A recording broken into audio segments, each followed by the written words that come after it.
Okay, Dan Strayton coming to you again from Health Unlimited Family Fitness and Aquatic Center. We're back here in our circuit room with the battle ropes. I want to do a video today about this because I read an interesting article, kind of a research article in a fitness industry magazine that I was reading, and it was about the battle ropes. And it was interesting, they did a study on what muscles were engaged the most when you're using the battle ropes. So we're going to talk a little bit about that, what the battle ropes are, why you would use them, and then what they found in this research study on which movements you would do on the rope and get the most benefit from it, and what muscles were engaged when you do that. So if you've been in a club or seen some videos on YouTube, something like that, where you have these big ropes, they're pretty heavy, and you'll see people make a lot of noise with them, and they're doing a variety of movements with them. And the intent and the purpose is just that they're doing some high intensity exercise for very short bursts of time, 20 or 30 seconds, usually, maybe a little longer. But the intent is you go very hard for short bursts of time, get your conditioning up, your heart rate's going to be up, your breathing's going to be up. It's an overall conditioning exercise, and also you can strengthen some muscles that you're using, which is what this research was looking at. So it's just generally a way to get a whole lot of muscles involved in a movement, something a little bit unique, a little bit different, and get a high burst, high intensity exercise, burn some calories in a very short period of time. So again, they're called battle ropes. And so in this study, what they were measuring is a pretty common movements you'll see people do. So you'll see them make waves with the rope. So they'll either do waves like this, okay, alternating arms, it's called alternating arm waves. They'll do double arm waves where they make the same movement, but obviously with both arms at the same time.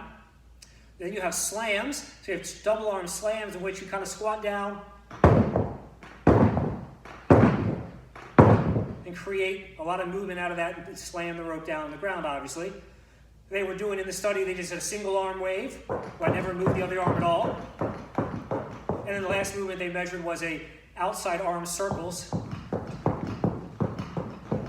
We were doing that, and again, you're creating this outside circular movement, a lot of burning of the shoulders on that one. Well, really on all of them.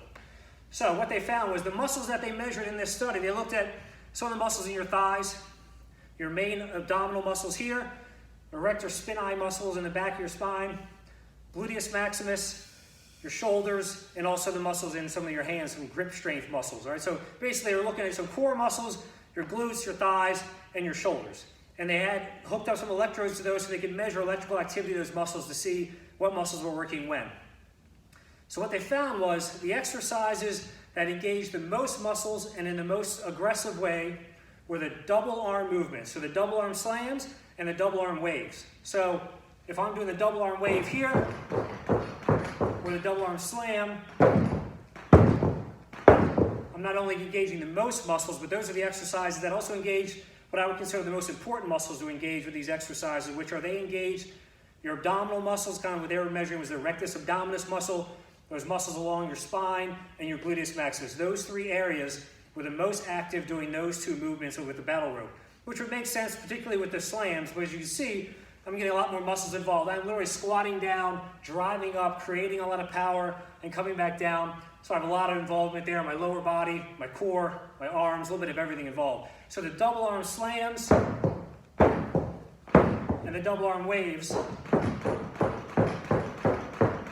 got the most involvement of all the muscles that were involved in that. So all the exercises involved a little bit of something, where those two muscle exercises engage them the most, engage the most total muscles, and engage them at the highest level, the highest intensity. So if you're looking for something different to do when you're in the club, or you can figure out a way to do this at home, the battle ropes is something interesting. Play around with them. You get a whole lot of different muscles involved, and again, a little bit something different. So check that out next time you're in the club, and thanks for watching.